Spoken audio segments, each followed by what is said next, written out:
Social TV के मुअज़्ज़िज़ नाज़रीन, Athens की अदालत में सुकरात के खिलाफ मुकदमा दर्ज होता है जिसमें यह कहा जाता है सुकरात हमारे देवी देवताओं को बुरा भला कहता है, सुकरात हमारे शहर के नौजवानों को गुमराह करता है।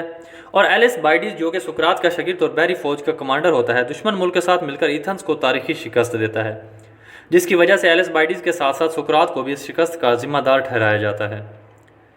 मोअज़्ज़िज़ नाज़रीन, सुकरात की इब्तिदाई ज़िंदगी, उसका ख़ानदान, उसका इल्म और उसी इल्म की वजह से जहर के प्याले तक का सफ़र आपको बताएंगे। लेकिन मेरी आपसे गुजारिश है कि वीडियो को आखिर तक देखिए ताकि हम आप तक हकीकत पहुंचा सकें। सुकरात एक संग तराश का बेटा था। उसका बाप इतनी महारत से पत्थर तराशता कि उसमें से शेर की शक्ल नज़र आती। सुकरात ये देखकर हैरत में चला जाता कि इतनी महारत से शक्ल कैसे निकल आती है। एक दिन उसने अपने बाप से पूछ लिया कि आपको कैसे अंदाज़ा हो जाता है कि कितनी चोट कहाँ लगानी है कि इतनी महारत नज़र आने लगे। बाप ने यह कहकर टाल दिया कि जब बड़े हो जाओगे तो सब सिखा दूंगा। लेकिन सुकरात ने कहा कि मैं बड़े होकर इस जवाब का इंतज़ार नहीं कर सकता, मुझे जल्दी बताओ। उसके बाप ने कहा कि तुम महसूस करो कि शेर पत्थर के अंदर है और तुमने इस शेर को इस असीरी से रिहाई दिलवानी है, तो तुम महसूस करो कि किस जगह पर तुमने कितनी चोट लगानी है कि तुम शेर को नुकसान पहुंचाए बगैर उसे बाहर निकाल सको। सुकरात की माँ एक दाई थी और वो एक दिन माँ की गोद में सर रखकर सोचो विचार में गुम था। माँ ने वजह पूछी तो कहता है कि माँ मैं सोच रहा हूँ तुम अपना काम कैसे करती हो। माँ ने कहा मैं तो कोई काम नहीं करती, बस मैं बच्चे को आज़ाद करने के लिए उसकी माँ की मदद करती हूँ। सुकरात ये सोचते सोचते माँ की गोद में ही सो जाता है और बार बार यही कहता है कि चीज़ें असल में कहीं ना कहीं पोशीदा होती हैं और हमें ज़ाहिर कुछ और नज़र आ रहा होता है। अब ये हम पर इन्हसार करता है कि हम चाहें तो इन्हें आज़ाद करवा दें और चाहें तो वो रहती दुनिया तक पर्दों के पीछे छुपी रहें। सारी रात गुजर जाती, सुकरात अपनी माँ की गोद में सर रखकर देवी और देवताओं की कहानियाँ सुनता रहता और अपनी माँ से सवालात और जवाबात करता रहता। माँ कुछ सवालों के जवाब दे पाती और कुछ के नहीं, और यह कहकर चुप करवा देती कि तुम देवताओं के बारे में ऐसे सवालात नहीं दोहराते। लेकिन सुकरात के दिमाग में ये चीज़ें दिन ब दिन सवार होती जाती कि ये इतने बड़े बड़े शान और जलाल वाले देवी देवता क्यों इंसानों की तरह हसद, नफ़रत और गुस्सा क्यों करते हैं, क्यों इंसानों का कत्ल करते हैं, क्यों इंसानों को अजाब देते हैं, क्यों एक दूसरे के ख़ानदानों का कत्ल करते हैं और क्यों अपने लिए अजाब तैयार करते हैं। वो ऐसे सवालात पूछता जिनका जवाब अपने लिए मुसीबत पैदा करना था। लेकिन माँ के बार बार इनकार के बावजूद वो ऐसे ही सवालात का तज़किरा जारी रखता और उसकी माँ डर जाती क्योंकि वो ज़माने को अच्छी तरह जानती थी।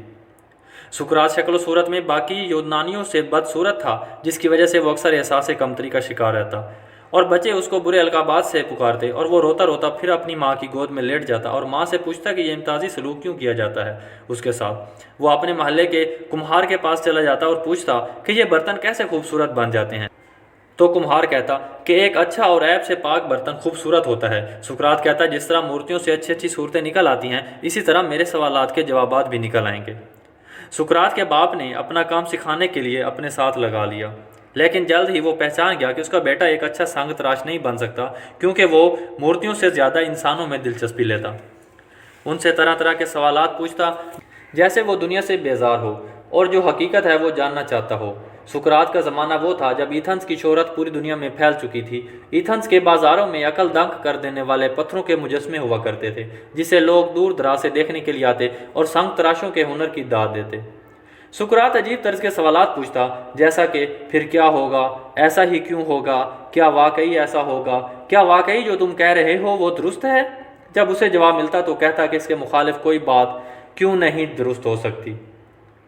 हर जवाब का ऐसा सवाल निकालता कि उसका मुखालिफ लाजवाब हो जाता। लोग मज़ाहतन कई सवालात पूछते और सुकरात इसमें से कई और सवालात निकालकर उनके सामने रख देता। यही वजह थी कि सुकरात की शोहरत एथेंस में फैलने लगी थी। उस वक्त एथेंस में देवताओं का बड़ा मकाम हासिल था और कोई भी देवताओं के खिलाफ मनफी बात करने का सोच भी नहीं सकता था।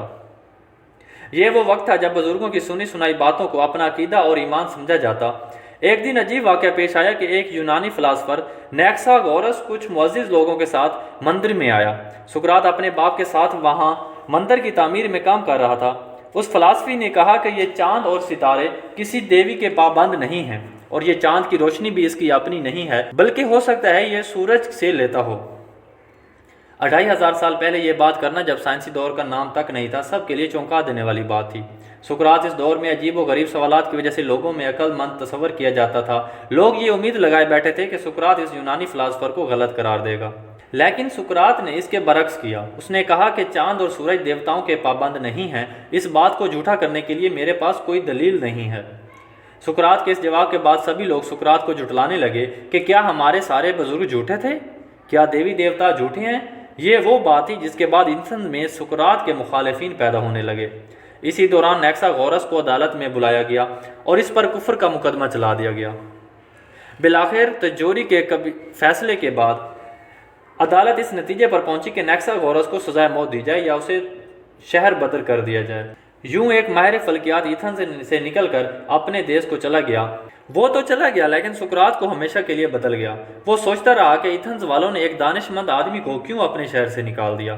سقراط بڑے بڑے دانش مندوں سے ملتا اور مختلف غور و فکر کی باتوں پر بحث کرتا۔ یوں سقراط پورے ایتھنز میں مشہور ہو گیا، بلکہ پورے یونان میں عقل و دانش مندی کی وجہ سے پہچانا جانے لگا۔ سقراط کی زندگی میں ایک شخص آیا جس کا نام ایلسبائیڈس تھا۔ یہ بہت ہی امیر خاندان کا فرد اور بحری فوج کا کمانڈر تھا۔ سقراط کی شہرت سے متاثر بھی تھا اور جیلس بھی۔ اس نے سقراط کو اپنا استاد مان لیا اور خود اس کا شاگرد بن گیا۔ پھر ہوا یہ کہ ایتھنز کی طرف سے ایک جزیرے سسیلی کی طرف ایک مشن بھیجا گیا جس میں ایلسبائیڈس اس مشن کا کمانڈر تھا، لیکن یہ مہم بری طرح ناکام رہی اور ایتھنز کا پورا بحری جہاز تباہ ہو گیا اور فوجی بھی سارے مارے گئے اور باقی پکڑے گئے۔ ایلسبائیڈس بھی ایتھنز واپس نہیں آیا بلکہ وہ ایتھنز کے دشمن سے مل گیا۔ اس نے ایسا اس لیے کیا کیونکہ اسے واپسی پر سزائے موت کا ڈر تھا۔ وہ تو واپس نہیں آیا لیکن سقراط کی ساری مقبولیت جاتی رہی اور لوگ ایلسبائیڈس کے ساتھ ساتھ سقراط کو بھی غدار کے القابات سے نوازنے لگے۔ ناظرین، ایتھنز میں ایک تھیٹر تھا جس میں ڈرامے چلائے جاتے اور سقراط کو غدار دکھایا جاتا اور اسے خبیث ترین انسان دکھایا جاتا۔ کہا جاتا ہے کہ سقراط ایک ایسا انسان ہے جو دیوتاؤں کو جھٹلاتا ہے اور لوگوں کو ان کے خلاف کرتا ہے۔ 399 قبل از مسیح ایک دن کرائٹو سقراط کے پاس آیا اور اس کو بتایا کہ وہ تیار رہے کیونکہ شہر کے بڑے بڑے لوگوں نے اس پر مقدمہ چلانے کا پلندہ تیار کر لیا ہے۔ یہ سنتے ہی طاقتور سقراط کے ذہن میں انیکساگورس کا پورا واقعہ سامنے آ گیا۔ مقدمہ کے دن سقراط اپنے دوستوں کے ہمراہ کمرہ عدالت پہنچا۔ 600 افراد عدالت میں موجود تھے اور اسی دن زندگی یا موت کا فیصلہ ہونا تھا۔ اس کے بعد نہ کوئی ٹرائل تھا نہ موقف۔ مقدمہ دائر کرنے والوں نے یہ موقف دیا کہ ایتھنز کی تباہی کی وجہ دیوتاؤں کا مذاق اڑایا جاتا ہے اور ایتھنز کے نوجوانوں کو بزرگوں کے خلاف گمراہ کیا جاتا ہے۔ فوجی جہاز کا تباہ ہونا اور ایتھنز کی سپارٹا کے ہاتھوں شکست کا ذمہ دار بھی سقراط کو ٹھہرایا گیا۔ 3 گھنٹے اپنے خلاف دلیلیں سننے کے بعد سقراط نے کمرہ عدالت میں لوگوں کو مخاطب کر کے کہا، کیا جوری میں سے کوئی فرد یہ کہہ سکتا ہے کہ اس نے جو الزام مجھ پر لگایا ہے وہ سچا ہے؟ یہ سب جھوٹ بول رہے ہیں۔ اگر یہ لوگ سمجھتے ہیں کہ میں صرف زندہ رہنے کے لیے اپنے سچ کو چھوڑ دوں گا تو یہ سب بہت بڑی غلطی پر ہیں۔ میں موت سے زیادہ اس بات کی فکر کروں گا کہ جو بات میں کہہ رہا ہوں وہ درست ہے یا غلط۔ وہ 3 گھنٹے ایتھنز کے سماجی اور معاشرتی نظام پر تنقید کرتا رہا لیکن اس نے اپنے دفاع کے لیے کچھ نہیں بولا۔ ووٹنگ شروع ہوئی تو 600 میں سے 340 افراد نے اسے مجرم اور 260 نے اسے معصوم قرار دیا۔ عدالتی قانون کے مطابق اب وہ مجرم تھا اور اسے 2 سزائے موت ملنی تھی۔ ایتھنز کے قانون کے مطابق اسے اپنی سزا خود سلیکٹ کرنا تھی، اس لیے سقراط نے کہا، میں حکومت کے خرچ پر ڈنر کرنا چاہتا ہوں۔ جوری کے مطابق وہ رحم کی اپیل کر سکتا تھا اور جلا وطنی اختیار کر سکتا تھا، لیکن اس نے ایسا نہیں کیا۔ اس نے اپنے دوستوں سے کہا کہ اگر میں اپنے شہر میں سچ سے بھاگ گیا تو کیسے کسی اور شہر میں جا کر سچ بول سکوں گا؟ مجھے میرے سچ کے لیے قربان ہو جانے دو۔ سقراط کو جیل کی بند کوٹڑی میں بند کر دیا گیا۔ موت کے آخری روز صبح کے وقت تمام شاگرد سقراط کے پاس موجود تھے جن میں افلاطون بھی تھا۔ سقراط نے جیلر سے کہا کہ مجھے زہر کا پیالہ لا دو۔ آخری لمحے سقراط نے کہا، میں نے سنا ہے کہ آدمی کو خاموشی سے مرنا چاہیے۔ جب میں زہر پی لوں تو اپنے اوپر قابو رکھنا اور صبر سے کام لینا۔ یہ کہہ کر سقراط نے زہر کا پیالہ منہ سے لگایا اور کمبل اپنے اوپر اوڑھ لیا۔ جب زہر کا اثر سینے کی طرف جانے لگا تو اس نے اپنے ایک شاگرد سے آخری الفاظ کہے، کرائٹو، ہم پر جو مرغ کا ادھار تھا وہ چکا دینا۔ کرائٹو نے کہا، چکا دوں گا، کچھ اور حکم کیجیے۔ لیکن کرائٹو کے اس سوال کا کوئی جواب نہ آیا اور یوں سقراط اپنے شہر کو خیر آباد کہہ چکا تھا۔